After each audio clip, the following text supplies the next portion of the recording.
Nicholas, thanks so much for your time. I mean, right now, I think the biggest strike everyone is talking about is that of Eskom and its workers. Do you have a view on that in terms of what Eskom or employers should have done to have averted such a long standoff? Yeah, I think the difficulty with the Eskom strike is that they operate in an essential service.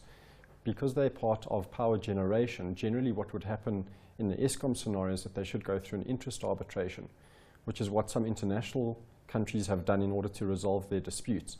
It would seem that, and there have been efforts to go that route, but it would seem that there hasn't been a resolution.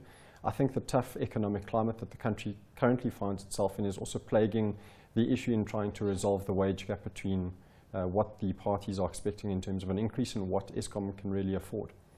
I mean, many would say that their initial stance to come out and offer absolutely no increase at all was their biggest mistake, particularly if you've seen what they've done recently. Around 3 offers now, we're at 6.2%. So I'm wondering, I mean, does that communicate to workers that if they went from 0 to 6, I mean, I might actually get the 9 that I'm looking for?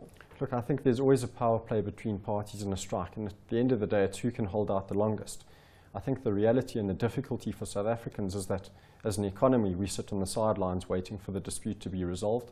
And at the end of the day, even if demands are given into and there's a higher increase that's settled, it may result or have a knock-on effect further down the line where you may see retrenchments and those costs trying to be recovered elsewhere. So it is a power play, but it's a very sensitive topic, especially in the Eskom environment. And in terms of strike season broadly, there was a time a couple of years ago when, you know, it was a big thing. It was every other day, you know, you'd find some form of protest in various sectors. And I feel it's kind of calmed down since then, but what are you seeing on the ground, particularly with the clients that you represent? So there's been quite a few wage negotiations this year. In fact, one of the industries are busy going through their wage negotiations at the moment. Quite interestingly... Which industry is this? Road freight is busy. They started their negotiations on Monday, so that would be effectively in the transport sector.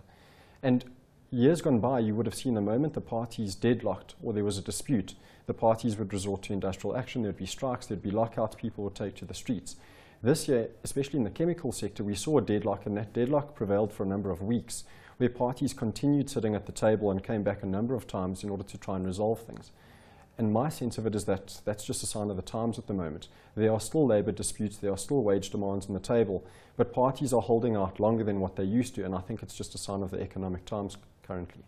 I mean, you highlighted that with Eskom, those are essential services, and I do know that there's sort of parameters that they can have in terms of embarking on a strike, which is not necessarily the case for other companies or other sectors.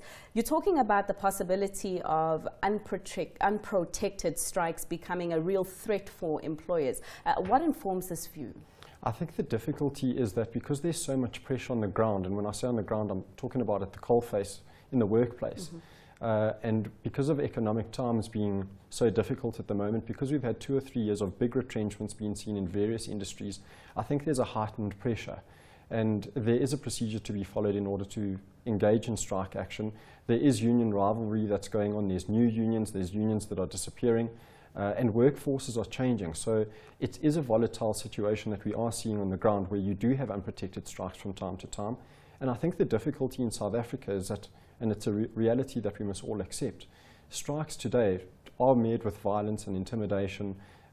People are fighting for their livelihoods at the end of the day and in order to retain and improve their lives. So it's something that parties are resorting to more and more often, and unfortunately when it's unprotected, their job security is placed at risk. All right, so is that meaning that employers naturally need to invest more in security in events like that? So that's one of the aspects. I think communication is one of the biggest aspects between employers and trade unions or organised labour. I don't think that there's enough communication between parties. Yes, there are wage negotiations, but there is an element of distrust in those just because of the nature of the discussions that happen.